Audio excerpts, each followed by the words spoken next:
அடியார் பயல அடியார் பயல அடியார் பயல அடியார் பயல நல்லா இருக்கியாடா? அடியார் பயல அடியார் பயல நல்லா இருக்கியாடா? அடியார் பயல நல்லா இருக்கியா? ஐயோ, அரியர் வச்சது தப்பாக போச்சே. இவ்வளோ கஷ்டமாக இருக்குது. ஒரு புக்கே படிக்க வேண்டியதாக இருக்குது. ச்சே, ஐயோ, அரியருக்கு நம்ம மட்டும்தான் வந்திருக்கோம் போல இருக்கு.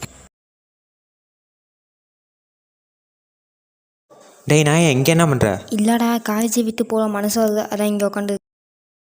அது என்னடா கையில் புக்கு மாதிரி இருக்குது? அரியர் புக்கா? கொடு. டேய் அரியர் பையில அரியர் புக்கை வச்சுட்டு டுபாக்கூர் வேலையை பார்க்குற? இல்லைடா, ஒரு பண்டாக்காக பண்ணேன். ஏண்டா பந்து விளையாட தெரியாத உனக்கு தான் பந்தாவது கேட்குது.